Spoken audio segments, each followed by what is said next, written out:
اور دیکھو ہم تمہیں آزمائیں گے، وَلَنَبْلُوَنَّكُمْ، ہم لازماً آزمائیں گے تمہیں، بِشَيْءٍ مِّنَ الْخَوْفِ، خوف کی کیفیت طاری کر کے، وَالْجُوعِ، بھوک، فقر اور فاقہ، وَنَقْصٍ مِّنَ الْأَمْوَالِ، مالی نقصان، وَالْأَنفُسِ، جانی نقصان، وَالثَّمَرَاتِ، اور ثمرات، پھلوں اور میووں کا نقصان۔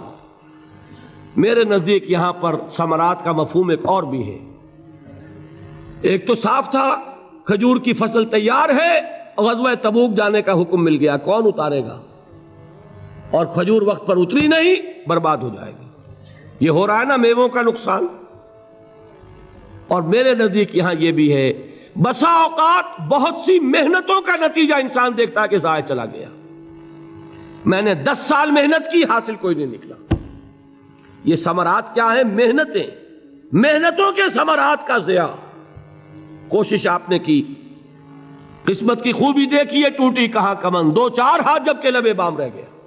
Be prepared. ایک شاعر کے یہ اشعار ہیں، وہ کمیونسٹ تھا، میں نام بھی نہیں لیتا، لیکن یہ کہ یہ اسی انقلابی، چونکہ ان کا بھی ایک انقلابی نظریہ ہے، انقلابی عمل میں یہ سارے مراحل آتے ہیں۔ کوئی سیٹ بیک آیا، فرض کیجئے کوئی ناکامی ہو گئی، تو اپنے ساتھیوں کو دل بندھانے کے لیے یہ فصل امیدوں کی ہمدم اس بار بھی غارت جائے گی، سب محنت صبحوں شاموں کی اب کے بھی اکارت جائے گی۔ میرے نزدیک یہ ثمرات کا جو لفظ یہاں آیا ہے، وَنَقْصٍ مِّنَ الْأَمْوَالِ وَالْأَنفُسِ وَالثَّمَرَاتِ، سب محنت صبحوں شاموں کی اب کے بھی اکارت جائے گی۔ دھرتی کے کونوں کھدروں میں پھر اپنے لہو کی کھاد بھرو، پھر مٹی سینچو اشکوں سے، پھر اگلی رت کی فکر کرو، پھر اگلی رت کی فکر کرو، جب پھر ایک بار اجڑنا ہے، ایک فصل پکی تو بھر پایا، تب تک تو یہی کچھ کرنا ہے۔ ایک مقصد ہے سامنے، انقلاب برپا کرنا ہے۔ ایک کوشش ناکام ہو جائے کوئی پرواہ نہیں، نیکسٹ، پھر تیار رہو ناکامی کے لیے۔ ایسا نہ ہو جو انگریزی میں کہتے ہیں hope for the best but be prepared for the worst. ایسا نہ ہو کہ دوسری مرتبہ ناکام ہو کے بددل ہو جاؤ، تمہاری ہمتیں جواب دے جائیں، نہیں، پہلے سے تیار رہو کہ دوسری مرتبہ بھی ناکامی آئے تو آئے، لیکن جب تک کہ کامیابی حاصل نہیں ہوتی ہمیں یہ کام کیے چلے جانا۔ دیکھیے سیرت میں آیا کہ نہیں یہ واقعہ؟ بدر میں مسلمانوں کو فتح ہوئی تو احد میں زک پہنچی کہ نہیں؟ 70 صحابہ شہید ہوئے کہ نہیں؟ اگر ان کی ہمتیں جواب دے جاتی تو گاڑی کیسے چلتی آگے؟ تو فرمایا وَلَنَبْلُوَنَّكُمْ بِشَيْءٍ مِّنَ الْخَوْفِ وَالْجُوعِ وَنَقْصٍ مِّنَ الْأَمْوَالِ وَالْأَنفُسِ وَالثَّمَرَاتِ، ہم تمہیں لازماً آزمائیں گے، خوف کی کیفیت سے، فقر و فاقے کی کیفیت سے، بھوک سے، جان کے نقصان سے، مال کے نقصان سے، محنتوں کے حاصل کے ضائع ہو جانے سے۔ وَبَشِّرِ الصَّابِرِينَ، اور اے نبی بشارت دیجئے صبر کرنے والوں کو، الَّذِينَ إِذَا أَصَابَتْهُمْ مُصِيبَةٌ، وہ کہ جب ان پر کوئی تکلیف آئے، کوئی مصیبت آئے، کوئی آزمائش آئے، قَالُوا إِنَّا لِلَّهِ وَإِنَّا إِلَيْهِ رَاجِعُونَ، وہ یہ کہیں کہ ہم اللہ ہی کے ہیں، اللہ ہی کی طرف لوٹ جانا ہے۔ یہ وہی انداز ہے جو میں نے فارسی کا شعر سنایا تھا آپ کو کہ سر تسلیم خم ہے جو مزاج یار میں آئے۔ وہ ہمارا مولا ہے، ہمارا آقا ہے، اگر اسے یہی منظور ہے تو ہمیں بھی یہی منظور ہے۔ میں نے تسلیم و رضا کی بات کی تھی نا، آپ کو کچھ شعر سنائے تھے، ایک شعر اور سنیے، اور یہ کس کا ہے؟ محمد علی جوہر کا۔ ایک مرتبہ جیل گئے، ان کی ایک بیٹی جوان بیمار ہوئی، فوت ہو گئی، باہر چھوڑا انگریز نے، جاؤ بھائی دفن کر دو بیٹی کو۔ دوسری مرتبہ جیل گئے، دوسری جوان بیٹی اسی مرض میں مبتلا ہوئی، اب یہ جیل میں ہے، خبر پہنچی کہ دوسری بیٹی کے اوپر بھی اسی مرض کا حملہ ہوا ہے۔ ایک نظم لکھی ہے جس کا آخری شعر یہ ہے، تیری صحت ہمیں منظور ہے لیکن اس کو نہیں منظور تو پھر ہم کو بھی منظور نہیں۔ یہ ہے، جب تک یہ کیفیت نہ ہو اس میدان میں آدمی ثابت قدم نہیں رہ سکتا۔ کہ میرے رب کو اگر یہ منظور ہے تو یہی مجھے منظور ہے، اور تیری صحت ہمیں چاہیے تو ضرور، لیکن ہمارے رب کو منظور نہیں تو ہمیں بھی منظور ہے۔ راضی برضائے رب۔ وبشر الصابرین الذین اذا اصابتهم مصیبۃ قالوا انا للہ وانا الیہ راجعون۔ نہ شود نصیب دشمن کے شود ہلاک تیغت، سر دوستہ سلامت کے تو خنجر آزمائی۔ اولئک علیہم صلوات من ربہم ورحمہ، یہی ہیں وہ لوگ جن پر ان کے رب کی طرف سے عنایتیں ہیں اور رحمتیں ہیں۔ وَأُولَٰئِكَ هُمُ الْمُهْتَدُونَ، اور یہی ہیں وہ لوگ جو کامیاب ہونے والے ہیں، ہدایت پانے والے، ہدایت یافتہ۔ اسی سورہ بقرہ میں ذرا آگے چل کر، یہ تو ہے 20واں رکوع، 19واں رکوع، 21ویں رکوع کی پہلی آیت ہے لَيْسَ الْبِرَّ أَن تُوَلُّوا وُجُوهَكُمْ قِبَلَ الْمَشْرِقِ وَالْمَغْرِبِ وَلَٰكِنَّ الْبِرَّ مَنْ آمَنَ بِاللَّهِ وَالْيَوْمِ الْآخِرِ وَالْمَلَائِكَةِ وَالْكِتَابِ وَالنَّبِيِّينَ وَآتَى المال على حبه ذوي القربى واليتامى والمساكين وابن السبيل والسائلين وفي الرقاب وأقام الصلاة وآتى الزكاة والموفون بعهدهم إذا عاهدوا والصابرين في البأساء والضراء وحين البأس۔ اب یہ آیت جو ہے سورۃ العصر میں جو مضامین آئے تھے سارے اس میں موجود ہیں۔ وہاں ایمان کا لفظ آیا، یہاں 5 ایمانیات کی تفصیل آ گئی، اعمال کی تفصیل آئی، اور آخری بات وہاں کیا ہے وَتَوَاصَوْا بِالصَّبْرِ، اور یہاں کیا ہے وَالصَّابِرِينَ فِي الْبَأْسَاءِ وَالضَّرَّاءِ وَحِينَ الْبَأْسِ، اور صبر کرنے والے، اصل نیکی ان کی ہے جو صبر کریں، کس میں؟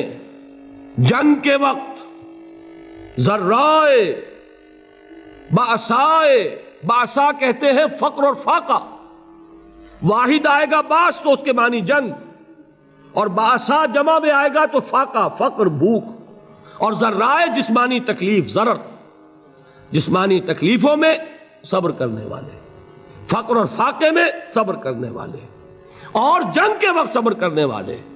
اولئک الذین صدقوا واولئک هم المتقون، یہ ہیں وہ لوگ جو صبر کرنے والے ہیں، یہ ہیں جو سچے ہیں، جو اپنے دعوے میں نیکی کے اور ایمان کے صادق ہیں، اور یہی وہ لوگ ہیں جو متقی ہیں۔ اگلی صورت ہے سورہ آل عمران، اس میں 2 لفظ آئے ہیں، آخری آیت یا ایھا الذین آمنوا اصبروا وصابروا ورابطوا واتقوا اللہ لعلکم تفلحون۔ دیکھیے یہاں صبر اور صابر جو تعلق جوہد اور جہاد کا ہے وہی ہے صبر اور مصابرت۔ صبر ایک طرفہ عمل ہے، آپ جھیل رہے ہیں، برداشت کر رہے ہیں، صبر علی المعصیہ، صبر علی الطاعہ، صبر علی الابتلاء، یہ سب کیا ہے؟ صبر۔ اور مصابرت کیا ہے؟ صبر کا صبر سے مقابلہ۔ یہ سورہ آل عمران، اب وقت نہیں ہے میں آپ کو سناتا اللہ تعالیٰ نے کیسے کیسے مسلمانوں سے کہا، مسلمانوں تمہیں زک پہنچی ہے تو انہیں بھی تو پہنچی تھی، ان کے 70 نہیں مارے گئے تھے بدر میں، ان کے حوصلے جو ہیں وہ تو پست نہیں ہوئے، وہ اگلے سال آ گئے تم پر چڑھائی کر کے، تم کیوں اتنا برا مان رہے ہو؟ تمہارے دل اتنے زخمی کیوں ہو گئے؟ تمہیں تکلیف پہنچتی ہے تو انہیں بھی پہنچتی ہے۔ اپنی غیرت جو ہے ہمیں ذرا اس کا جائزہ لینا چاہیے۔ لوگ باطل نظریات کے لیے کتنی قربانیاں دے رہے ہیں، لوگ باطل چیزوں کے فروغ کے لیے کتنی محنتیں کر رہے ہیں۔ جیسا کہ میں نے ابھی کہا تھا، اسی غیرت کو چیلنج کرنے کے لیے، ذرا آپ کی حمیت دینی کو جوش دلانے کے لیے، قادیانی نوجوان کتنی تعداد میں اپنے آپ کو دین کے لیے وقف کرتا ہے، اور آپ کتنے نوجوان ہیں جو اپنے آپ کو دین کے لیے وقف کر دیں، اور ہوں وہ کھاتے پیتے گھرانوں کے لوگ۔ یہ نہیں ہے کہ اگر کوئی اور کام نہیں کر سکتا تو پھر یہ ہے کہ وہ دین کے کام میں لگ جائے۔ باصلاحیت لوگ، کھاتے پیتے لوگ، ذہنی استعداد رکھنے والے لوگ، اونچے گھرانوں کے لوگ، وہ وقف کریں اپنے آپ کو دین کے لیے۔ اس کے بغیر کیسے باہر آ جائے گی، کیسے رونق آ جائے گی؟ تو دنیا میں باطل نظریات والے جو ہیں، یہ بات کہی گئی ہے، مسلمانوں تم اگر توحید کے لیے لڑ رہے ہو، دیکھتے نہیں ابو جہل کو، اس نے گردن کٹوائی ہے شرک کے لیے، شرک کے لیے گردن کٹوائے، اور تم توحید کے لیے گردن کٹوانے کو تیار نہ ہو. اس نے گردن کٹوائی کہ نہیں کٹوائی؟ اور کس طرح کٹوائی ہے؟ کیونکہ بڑا متکبر قسم کا، فرعون قسم کا شخص تھا. جب گردن کاٹنے لگے تو کہتا ہے ذرا نیچے سے کاٹنا، تاکہ جب تم نیزے کے اوپر چڑھاؤ میرے سر کو تو اونچا نظر آئے، معلوم ہو سردار کا سر ہے. وہ بدبخت مرتے ہوئے بھی جو اس کی یہ کیفیت تھی نا، اس کو ذہن میں رکھیے. تو یہ اس لوگوں نے قربانیاں دی، جانیں دی. تو فرمایا اگر تم ان سے زیادہ قربانی نہیں دو گے، یہ جو نوٹ کر لیجئے اس کو، مجرد اگر حق کو غالب کرنا اللہ کے ذمے ہو تو آنے واحد میں غالب کر دے گا، تمہیں تکلیف ہی دینے کی ضرورت نہیں. سمجھ رہے؟ کیا اللہ کے مقابلے میں کوئی باطل کی طاقت ٹھہر سکتی ہے؟ یہ تمہارے ایمان کا امتحان ہے، یہ تمہارے خلوص کی آزمائش ہے، یہ تمہارے امتحان کا ثبوت درکار ہے کہ اللہ تعالیٰ دیکھنا چاہتا ہے تم اس کے لیے اپنی جانیں قربان کرنے کو تیار ہو کہ نہیں، تم اس کے لیے تن من دھن لگانے کو تیار ہو کہ نہیں. اور یہ جان لو کہ اگر کفار اور مشرکین اور ملحدین اور باطل نظریات والے وہ جو کچھ قربانیاں اپنے باطل نظریات کے لیے دے رہے ہیں، ان سے زیادہ اگر تم نہیں دو گے تو حق غالب نہیں ہوگا.